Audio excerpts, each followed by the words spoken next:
Hello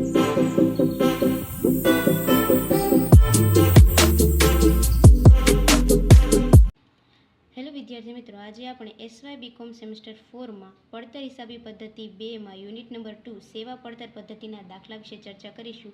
તો university April 2025ના દાખલા વિશે ચર્ચા કરીએ. તો આગળ રકમ જોઈએ. ડૉક્ટર સંદીપે વિરમગામમાં મમતા હોસ્પિટલ માસિક ₹25,000ના ભાડાથી રાખેલ છે. હોસ્પિટલમાં 30 પથારીની સગવડ છે. મકાનનો નિભાવ ખર્ચ અને મરામત ખર્ચ તેમણે ભોગવવાનો છે. હવે હોસ્પિટલના કાયમી સ્ટાફના ખર્ચા જે નીચે મુજબ છે: 2 સુપરવાઇઝરનો દરેક માસિક પગાર, નર્સનો માસિક પગાર, વોર્ડ બોયનો માસિક પગાર, ડૉક્ટરનો દરેકનો માસિક પગાર. અને આગળ આપણને અન્ય ખર્ચા આપ્યા છે જે આપણે પત્રકમાં દર્શાવીશું. સ્થિર ખર્ચા, ચલિત ખર્ચા, દરેક પ્રકારના ખર્ચા આપણે પત્રકમાં દર્શાવવાના હોય છે. જેમાં નિભાવ ખર્ચ, મરામત ખર્ચ, દર્દીઓના ખોરાકનો, ધોલાઈ ખર્ચ, ઓક્સિજન, દવાઓનો, વહીવટી ખર્ચા, ડૉક્ટરોની ફી. આગળ જોઈએ. હવે હોસ્પિટલ કુલ 365 દિવસ ખુલ્લી રહે છે, બરાબર. 30 પથારીની સગવડ આપણને આપેલી છે.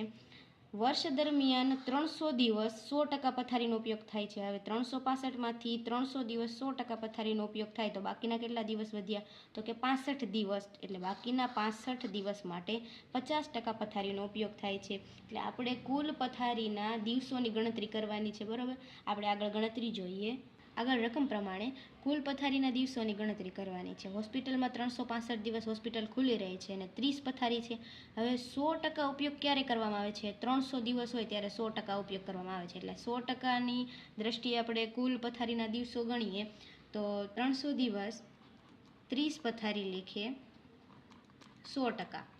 એટલે આપણને કુલ મળશે 9000 પથારીના દિવસો, બરાબર. 50% હોય ત્યારે 65 આપણે 365માંથી 300 તો દિવસની ગણતરી થઈ ગઈ. બાકી એટલા વધ્યા તો કે 65 અને 30 પથારી 50%. એટલે આપણને કુલ રકમ મળશે 975 પથારીના દિવસો. એટલે કુલ પથારીના દિવસો કેટલા થયા? 100% લેખે અને 50% લેખે 9975, જે આપણે આગળ ગણતરીમાં દર્શાવીશું. વાર્ષિક સેવા પડતર પત્રક દર્શાવીશું. એમાં સૌપ્રથમ આપણે હોસ્પિટલનું જે ભાડું છે એ દર્શાવીશું. તો આપણને કેટલું રકમ આપ્યું છે કે માસિક 25,000. એટલે આપણે વાર્ષિક દર્શાવીશું 25,000 × 12. મકાનનું ભાડું 3 લાખ પત્રકમાં. અને ત્યારબાદ હોસ્પિટલના કાયમી સ્ટાફના જેટલા પણ ખર્ચા છે એ દરેક આપણે સેવા પડતર પત્રકમાં દર્શાવીશું. આગળ આપણે ગણતરીમાં દર્શાવીએ. પત્રક આપણે તૈયાર કરીને રાખ્યું છે, વાર્ષિક ખર્ચનું સેવા પડતર પત્રક, જેમાં સૌપ્રથમ આપણે સ્થિર ખર્ચા દર્શાવીશું. મકાનનું ભાડું આપણને કેટલું આપ્યું છે? 25,000, જે માસિક આપ્યું છે. એટલે આપણે વાર્ષિક દર્શાવીશું 25,000 × 12. એટલે 12 રકમ આવશે 3 લાખ. આગળ આપણે હોસ્પિટલના કાયમી સ્ટાફના જેટલા પણ ખર્ચા છે દરેક પ્રકારના ખર્ચા સેવા પડતર પત્રકમાં દર્શાવીશું.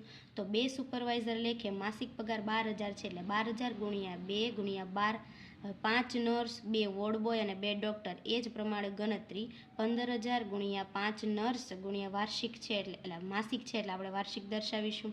દરેક પ્રકારની ગણતરી આપણે પત્રકમાં દર્શાવી દઈએ. સુપરવાઇઝરનો પગાર આપણને 12,000 આપ્યો હતો. 2 સુપરવાઇઝર લેખે માસિક આપ્યું હતું અને વાર્ષિક આપણે કરતા 12. એટલે 12,000 × 2 × 12 કરશું એટલે 2,88,000. નર્સનો પગાર, નર્સ 5 નર્સ લેખે 15,000 પગાર, જે માસિક આપ્યો હતો. એટલે વાર્ષિક દર્શાવતા આપણને 12 મળશે 9 લાખ. વોર્ડ બોયનો પગાર 2 વોર્ડ બોય લેખે 8,000 પગાર હતો. એટલે 8,000 × 2, જે માસિક હતો. એટલે એને પણ વાર્ષિક દર્શાવીશું. એટલે 12 રકમ મળશે આપણને 1,92,000. 2 ડૉક્ટરોનો પગાર 60,000 હતો. એટલે 60,000 × 2 માસિક હતો. એટલે એને પણ આપણે વાર્ષિકમાં દર્શાવીશું. એટલે 12 રકમ મળશે 14,40,000. સામાન્ય વહીવટી ખર્ચા જે આપણને 36,000 આપ્યા હતા. હવે આગળ રકમ જોઈએ. હવે સામાન્ય વહીવટ ખર્ચ છે એ આપણો સ્થિર ખર્ચ છે અને ત્યારબાદના જે અન્ય ખર્ચા છે એ આપણા ચલિત ખર્ચા છે, જેમાં નિભાવ મરામત ખર્ચ, દર્દીઓનો ખોરાકનો ખર્ચ, ધોલાઈનો ખર્ચ. આ દરેક પ્રકારના ખર્ચ આપણે સેવા પડતર પત્રકમાં દર્શાવી દઈએ. ચલિત ખર્ચા: નિભાવ અને મરામત ખર્ચ 48,000, દર્દીઓના ખોરાકનો ખર્ચ 80,000. આગળ અન્ય ખર્ચ 20,000, એક્સરે અને ઓક્સિજનના 15,000, દવાઓનો ખર્ચ 50,000 અને ખાસ ડૉક્ટર ફી 30,000, 50,000 અને ખાસ ડૉક્ટરની ફી 30,000. સ્થિર ખર્ચા અને ચલિત ખર્ચાને પ્લસ કરીને આપણને કુલ પડતર મળશે 33,99,000.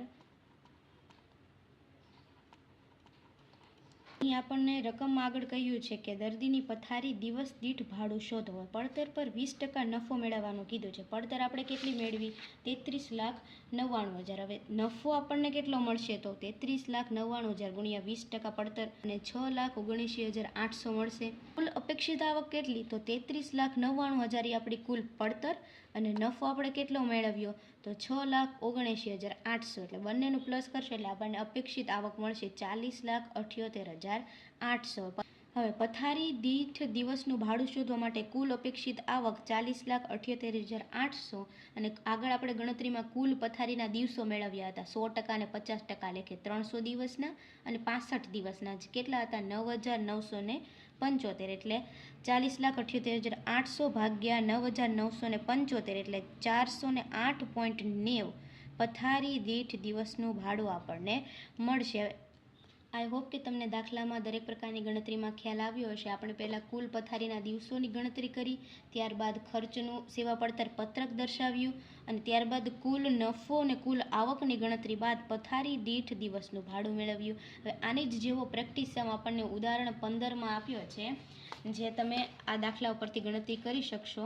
આપણને 25,000 માસિક ભાડું આપ્યું છે. હોસ્પિટલના કાયમી સ્ટાફના દરેક પ્રકારના ખર્ચા, જેમાં 2 સુપરવાઇઝર, 4 નર્સ, 2 વોર્ડ બોય અને અન્ય વિગતો પણ આપણને અન્ય ખર્ચા આપેલા છે. એટલે અહીં આપણે સૌપ્રથમ શું કરશું? તો કુલ પથારીના દિવસોની ગણતરી કરીશું, સેવા પડતર પત્રક દર્શાવીશું. સેમ ટુ સેમ આપણે જે આગળ દાખલાની ગણતરી કરી એવી જ રીતે તમે અહીં પણ દાખલાની ગણતરી કરી શકશો. આગળ આપણે યુનિવર્સિટી 2024ના પેપરમાં જે સમ પૂછાયેલા છે સેવા પડતર પત્રકના, એની ગણતરી જોઈશું. તો ત્યાં સુધી અમારા ચેનલમાં જોડાઈ રહો. અમારા વિડીયોને લાઈક કરો, શેર કરો અને સબસ્ક્રાઈબ કરો.